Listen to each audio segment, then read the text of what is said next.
Hello, everybody. Good afternoon. Welcome to the Kerrville Weekly News Roundup, brought to you by the Texas Hill Country Podcast Network.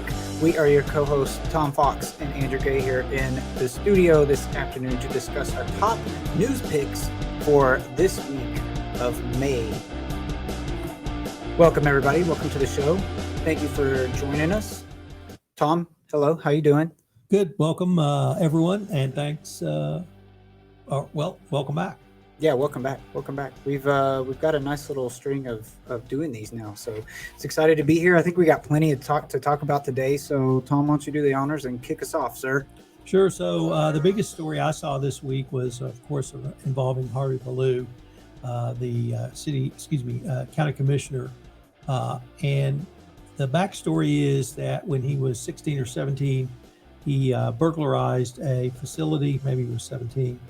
He was pled guilty and got either a suspended sentence or something along those lines. It was over 50 years ago. Well, there's a prohibition under Texas state law from convicted felons serving as elected officials. And someone raised this issue. It's not clear who, but the Attorney General issued an advisory opinion that if you have been convicted of a felony, no matter how long ago and no matter what it was, and no matter how old you were, if you were of age, that prevents you from being elected as a public official. And so that became public. There was some articles written about that. Belluw lawyered up, as you might expect him to do, after having said it was publicly, well, yeah, I was convicted over 50 years ago. Who cares? Move forward, the local district attorney has now filed to have him removed. And the removal is based upon his attesting under the Texas election code that he was eligible to run, i.e., he was not convicted of a felony. He has filed a response, and the response is, as we lawyers would say, very interesting. Very interesting, because his claim is that there's actually no proof that he was convicted of a felony. And they brought forward whatever's left in the public record of that event, and they say this is not proof of the conviction of a felony. Well, the problem is, number one, I don't think their legal argument is correct, but even if it is, he has spouted off over the past couple of weeks that, yes, he was convicted, but it was over 50 years ago, so no harm, no foul. I didn't intend to defraud anyone. And it's unclear why he signed those documents in the way he did, but that's the problem he has. He is now under oath made an incorrect statement, and that may disqualify him alone.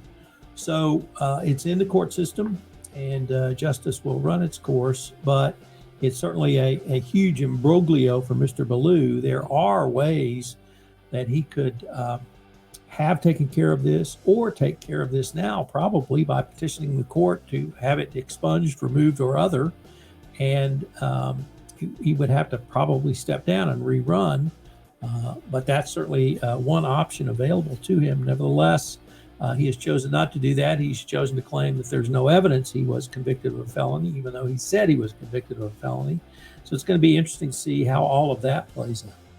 In a little bit lighter note, the library's having a panel of mystery writers on Saturday, headlined by Sky Alexander, who we have visited with on another podcast. The author and writing scene in Kerrville is incredibly vibrant. I didn't realize there are 3 mystery writers in town. Wow. There are multiple children's books authors. There are authors who write about women's issues. There are authors who write about the Hill Country as a character. There are writers who write about just about everything you can imagine. Of course, John Assetti, 93-year-old author, writes works of nonfiction about the colorful characters in this part of the country, in this part of Texas. So the writing scene in Kerrville is very vibrant, very awesome. That led to me to found the Texas Hill Country Podcast, Authors Podcast, and I get to visit with these authors. There's also a writing editing group that meets twice a month as well. If you are a writer or a budding writer, we would invite you to join that. You can check us out our Facebook page at the Kerrville Writers Facebook page. But come by the library at 2 o'clock on Saturday and meet these authors, meet some of your fellow, I'm sure there are going to be other writers in the audience. We'd love to meet you. And just if you like mysteries, if you like Kerrville, if you like writing, come on out to the library. It's a great library, and I'm looking forward to it. What do you have for us, Andrew? You're filled with such good stuff this week, Tom. Thank you for that. I got a few things for us. So let's start with Killdeer Mountain Manufacturing was recognized as one of Boeing's favored project bidders this past week. Kristen Hedger, local resident here in Kerrville, heads up most of their operations there over at Killdeer Mountain Manufacturing. They were considered to be a premier bidder. So that's going to lead them to some supply chain insights, I think, that they did not have previously, as well as probably some upcoming projects that maybe they would not have been had access to otherwise. So that was pretty exciting. And of course, they're doing a lot of expansion here in our local area as well from the economic standpoint. So that's all well and good for our local economy here in Kerrville. The Kerr County Sheriff's Office and Precinct 4 Commissioner Don Harris is inviting the public out to a free event planned for 6 p.m. Tuesday, May 30th. That was announced this past week. It's at the Mountain Home Volunteer Fire Department. Let's see, I got a couple of other ones for us today. Let's talk about this one. So I thought this was really interesting. There was an agreement approved this past Tuesday at the City Council meeting, and it's an agreement between the city and the Kerrville Convention and Visitors Bureau for a 3-year public arts project, or community arts program is how it's titled. So it'll consist of, and it's for 3 years, it'll consist of 2 major public arts projects every year for the next 3 years. So that was really exciting. You know, as you are well aware, and as I am well aware also, that this local community is big on arts, and we try to, I love to see things like this because it just gives me a sense of hometown pride here from Kerrville, that there's the kind of support that there is for those kinds of art projects here in our local community. So that's exciting. And then finally, we're going to talk about the council race. So there was place 2 is still kind of up in the air. It's sitting in limbo. That is Jeff Harris and Barbara Duell Ferguson.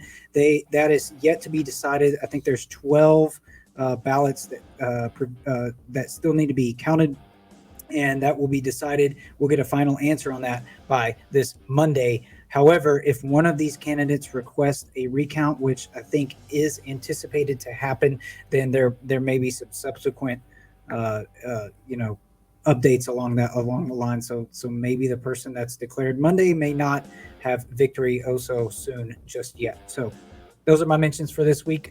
What do you got going on this weekend, Tom? Anything exciting? I'm going to watch the weather. We are under that's very exciting. 48-hour flood watch, potential tornadoes, although that's low potential, but with potentially between 6 to 12 inches of rain. That's a lot of rain anywhere. It's a ton of rain here. I live up high, so I'm not going to be put in danger, but to get out of my neighborhood, I have to go down low into the valley and across Goat Creek. So in the 2 years plus we've lived here, Goat Creek has been flooded once that we couldn't get out. And my wife is concerned that this may happen a second time. So we're going to be watching the weather. I'm going to try and get out to the library if I can on Tuesday afternoon. If it's not raining too bad and I can get out of the neighborhood, because I greatly want to go to the Mystery Writers panel. I want to shout out to an event you attended that the Chamber put on the eclipses that are coming. Yes. Great information. We had emergency service provider Jeff Stone was there. Leslie Caldwell was there. Representative from the city was there. Some really good information, some good ideas. We're going to try to build upon some of those ideas for our award-winning The Night Sky podcast. I suppose we should announce that The Night Sky won a Communicators Award for Excellence in Podcasting in the science category. So that's right. Thanks to all of our listeners for that great support. That's a huge honor for our podcast here on the night sky about the eclipses coming to Kerrville. How about you, Andrew? What do you and Beth have in mind? Other than, I think we're going to be watching the weather too, but tonight, if the weather holds out and it doesn't get stormy too quick, I'm going to go and try to beef up my IMDb profile by attending as I guess it's an extra in the Sherlock Holmes film, Mayor of the Night, that's being filmed here locally from a local community resident, CJ Goodwin. He did Eyes of a Roman, and now he's on to his next film, and they're filming that here locally, and it's got a lot of local support, and it's really awesome. I follow him on social media, so I've been watching some of the cool stuff he's been doing there. So I'm really excited to participate in that. If the weather holds out, I get to check in with all those good folks over there and see what they're up to and be a part of that. So that's tonight. And then tomorrow, I don't know, we'll probably be in the house. We got a few things. We got to help her family with a few things on the business end of what they got going on. So we might be working a little bit this weekend, but yeah, so hopefully the rain comes. It's one of those things where everybody that I talk to, I'm like, well, I'll believe it when I see it. And I think that's kind of Me too. Yeah, we're not alone with that. So we will, hopefully we do see it. That's the gist of it. So anyway, I think that'll do it for us today, guys. Thank you very much for tuning in. We will see you next week. Hope you have a safe and fun weekend. Don't forget, turn around, don't drown. If we do get that rain and we do see those high water marks at the low water crossings, turn around, don't drown. Be safe and pray for some rain because we do need it. So thank you for tuning in. We'll catch you next week.